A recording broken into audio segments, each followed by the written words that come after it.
హల్లెలూయా. నిరంతరం నీతోని జీవించాలని ఆశనన్నిల బ్రతికించు సొన్నది. నిరంతరం నీతోని జీవించాలని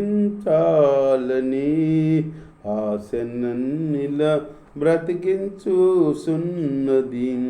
నా ప్రాణేశ్వరా యేసయ్యా, నా సర్వస్వమా యేసయ్యా, నిరంతరం నీతోని జీవించాలని ఆశనన్నిల బ్రతికించు సున్నది. చీకటిలో నేనున్నప్పుడు నీ వెలుగు నాపై ఉదయించను. చీకటిలో నేనున్నప్పుడు నీ వెలుగు నాపై ఉదయించను. నీలోనే నేను వెలగాలని, నీ మహిమానాలు నిలవాలని, నీలోనే నేను వెలగాలని, నీ మహిమానాలు నిలవాలని పరిశుద్ధాత్మ అభిషేకముతో నన్ను నింపుతున్నావు. నీ రాకడకై నిరంతరం నీతోని జీవించాలని ఆశనన్నిల బ్రతికించుచున్నది. నీ రూపం నీ కోల్పోయినా నీ రక్తముతో కడిగితివి. నీ రూపము నేను కోల్పోయినా నీ రక్తముతో కడిగితివి. నీతోనే నేను నడవాలని, నీ వలనే మారాలని, నీతోనే నేను నడవాలని, నీ వలనే నే మారాలని పరిశుద్ధాత్మ వర్షంతో అలంకరించుచున్నావు. నీ రాకడకై నిరంతరం నీతోనే జీవించాలని ఆశనన్నిల బ్రతికించుచున్నది. తలకరి వర్షపు జల్లులలో నీ పొలములోనే నాటితివి. తలకరి వర్షపు జల్లులలో నీ పొలములోనే నాటితివి.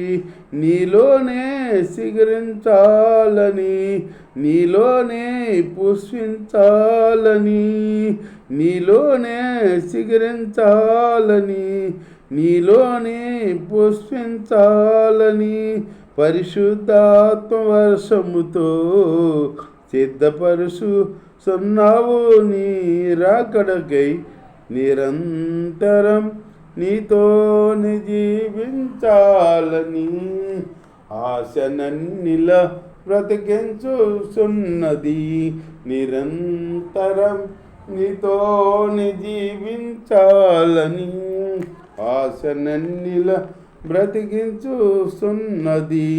నా ప్రాణేశ్వరా యేసయ్యా, నా సర్వస్వమా యేసయ్యా, నా ప్రాణేశ్వరా యేసయ్యా, నా సర్వస్వమా యేసయ్యా, నిరంతరం నీతోని జీవించాలని ఆశనన్నిల బ్రతికించుచున్నది.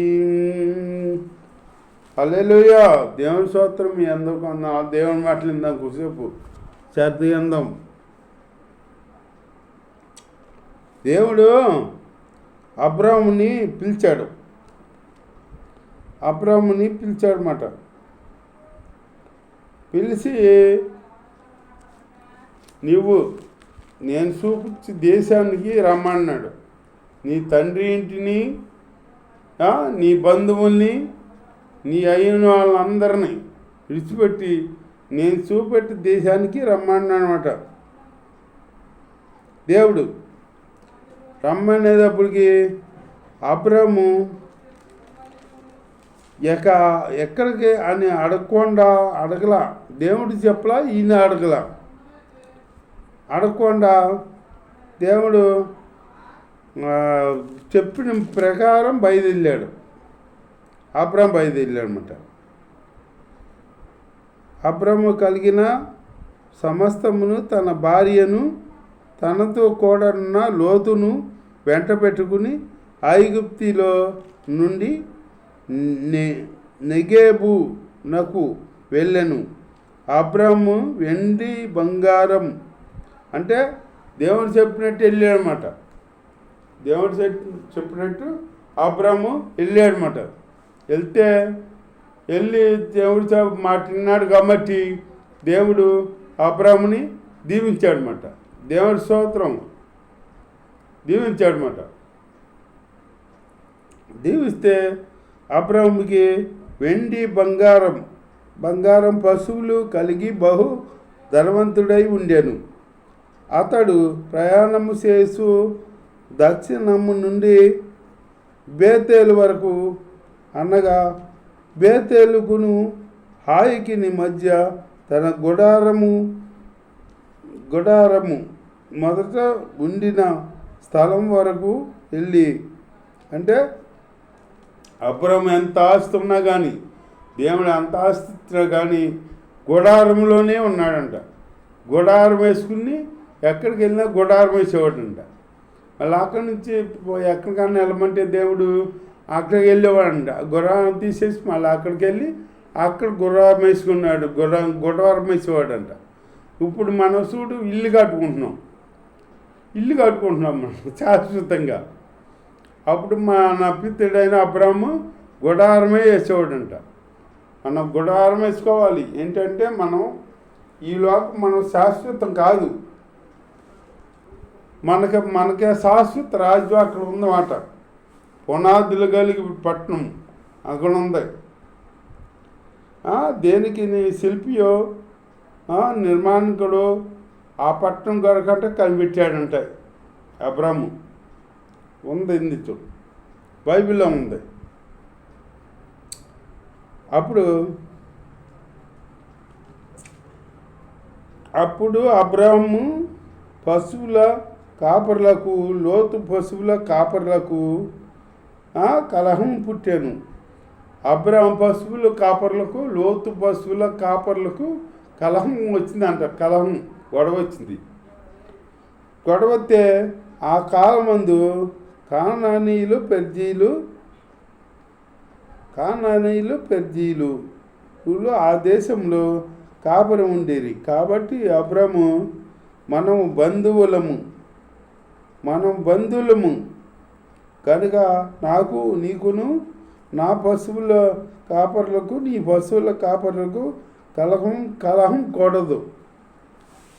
కూడదని చెప్పి అప్పుడు లోతుని పిలిచాడనమాట. ఈ దేశము అంతయు నీ ఎదుట ఉన్నది గదా, దయచేసి నన్ను విడిచి వేరుగా ఉండుము. నీవు ఎడమ తట్టునకు వెళ్ళిన ఎడల నేను కుడి తట్టునకు వెళ్ళిన వెడల నేను ఎడమ తట్టునకు వెళ్ళేదని లోతుతో చెప్పగా, లోతు తన కన్నులెత్తి యోర్దాను ప్రాంతమందలి చూశానంట.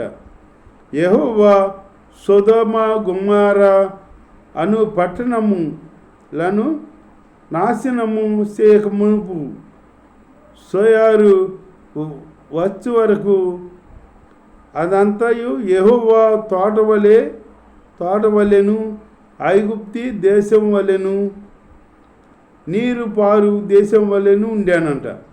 అప్పుడు తోట వలెను, నీరు పారు దేశం వలెను ఉందంట. అప్పుడు ఆ దేశం చూసి వెళ్ళిపోయాడు. అటు లోతు వెళ్ళిపోయాడు అనమాట. ఆ దేశానికి సొదొమ గొమొర్రా పట్టణాలకు వెళ్ళిపోయాడు అనమాట. వెళ్ళిపోతే అక్కడ ప్రజలు ఎటువంటి వాళ్ళు, అక్కడ ప్రజలు అసలు వాయు వరుసలో లేనివాళ్ళు, పాపం చేసేవాళ్ళు అన్నమాట. పాపానికి వాళ్ళు ముందుంటారు అన్నమాట. పాపం చేతకి ముందుంటారు వాళ్ళు. అట్లాంటి దేశం అది. అట్లాంటి దేశంలోకి వెళ్ళాడనమాట. ఎక్కడ దేశం ఎడారి అయినా కానీ ఆ దేశంలోకి వెళ్ళి అబ్రహము గుడారం వేసుకుంటే దేవుడు అధికంగా దీవించాడంట. అబ్రహం దీవించాడు. దీవించి అప్పుడు అన్నాడంట అబ్రహాంకి, నీకు నేను సంతానాన్ని ఇస్తాను, సముద్రం ఇసుగు రేణువులే ఆకాశ నక్షత్రముల వల్లే నీకు నేను సంతానం ఇస్తాను అన్నాడంట. సముద్రం ఇసుగు రేవులని లెక్కెడతావంటే లెక్కెట్టలేను బాబు అంటే, అట్లా ఉంటుంది నీ సంతానం, నేను ఇస్తాను. ఆకాశ నక్షత్రాలను లెక్క పెట్టంటే లెక్క పెట్టలేనయ్యా అంటే, అట్లా ఉంటుంది, అట్లా విస్తరం చేస్తాను నీ సంతానాన్ని అన్నానంట దేవుడు. దేవుడు వాగ్దానం చేసినప్పుడు సంతానాన్ని ఇస్తాను నేను వాగ్దానం చేసినప్పుడు అప్పుడు అబ్రాహాముకి 75 సంవత్సరాలంట. అప్పుడు బయలుదేరి దేవుడు చెప్పాడు కదా, నీ ఇంటి తల్లింటిని, నీ ఇంటిని, నీ బంధువుల్ని విడిచి రమ్మన్నాడు చూడు. అప్పుడు 75 సంవత్సరాలు అబ్రాహాముకి. 75 సంవత్సరాలు అప్పుడు వాగ్దానం ఇచ్చాడు దేవుడు, నీకు సంతానాన్ని ఇస్తానని. అప్పుడు వరకు అబ్రాహాముకి ఆస్తి పడితే ఉంది కానీ సంతానం లేదు. పనోళ్ళు ఉన్నారు, అందరూ ఉన్నారు, సంతానం లేదు. సంతానం లేకపోతే ఈ అబ్రాహం అనుకుంటాడు, నాకు సంతానం లేదు కదా, నా పనోళ్ళు ఎలియాజరే నా పెద్ద పనివాడు, నాకు వారసు అవుతాడు అనుకుంటున్నాడంట. అనుకుంటుంటే అప్పుడు దేవుడు ఉదయంలో మాటలు వినే దేవుడు కదా, ఆ మాట విని దేవుడి స్తోత్రం. అప్పుడు అబ్రాహం దగ్గర వచ్చి అబ్రాహం అన్నాడంట, అబ్రాహము నీ పెద్ద దాసుడు ఎలియాజరు నీ కుమారుడు అవడో, నీకు వారసుడు అవడో, నేను నీ కుమారుని ఇస్తాను అని చెప్పాడంట. చెబితే చెప్పిన ప్రకారం ఉన్నాడు అబ్రాహం, వేస్తున్నాడు అన్నమాట. మనమైతే ఉంటామా? 75 సంవత్సరాలప్పుడు వాగ్దానం చేస్తే 100 ఏళ్ళు 100 ఏళ్ళు వచ్చినప్పుడు అప్పుడు ఇచ్చాడంట ఇస్సాకుని. ఈ మధ్యలో ఎన్ని సంవత్సరాలు? 25 సంవత్సరాలు సంతానం లేదు. వాగ్దానం ఇచ్చిగాడా ఇవ్వలా. మనమైతే ఉంటామా? అంత సమయం ఉంటామా? అంత సమయం ఎందుకు? ప్రార్థన చేసినాక ఒక 6 రోజులకి మనకి జవాబు రాకపోతే ఏం దేవుడు, ఏం లోకము, ఏం దేవుడు, ఏం ప్రార్థన యొక్క దేవుడు వద్దు, ప్రార్థన మానేద్దాంలే అనుకుంటాం మనం. మనలో నిరీక్షణ లేదు, విశ్వాసం లేదు. ఈ అబ్రాము మరి 25 సంవత్సరాలు వేసి ఉన్నాడన్నమాట. దేవుని మాట మీద ఉన్నాడు, ఇస్తాడు దేవుడని ఉండేటప్పటికి. అప్పుడు 100 సంవత్సరాలు అప్పుడు ఇస్సాకుని ఇచ్చాడంట అబ్రాముకి. నవ్వు పుట్టించాడు. అవ్వ ముసలావిడి, ఆవిడికి నవ్వు కలిగింది మాట. మరి సంతానం ఇచ్చాడు కదా, అప్పుడు నవ్వు కలిగింది. అప్పుడు నవ్వు కలిగిందని అప్పుడు కుమారుని ఇచ్చాడు కదా, ఆ కుమారుని విశాఖ అని పేరు పెట్టారు. విశాఖ అంటే నవ్వు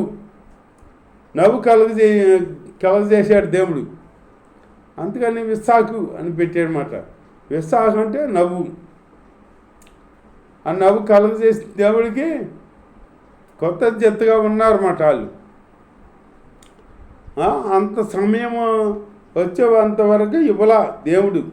మన వాళ్ళు అయితే ఉంటారా? ఇప్పుడు మన వాళ్ళు అయితే వారం అసలు ప్రార్థన చేసిన ఆ వెంటనే జవాబు రాకపోతే మన వాళ్ళు దేవుడో ఏమి లాభమో అని అంటారు కదా. అట్లాగే ప్రార్థన చేసి వేసి ఉండాలి. మనం వేసి ఉంటే దేవుడు కార్యం చేస్తాడు. మన కార్యం ఆలస్యం అవుతుందంటే గొప్ప కార్యం చేస్తాడు మన పక్కన దేవుడు అని మనం నిరీక్షించాలి. దేవుడి వాక్యం దీవించుగా.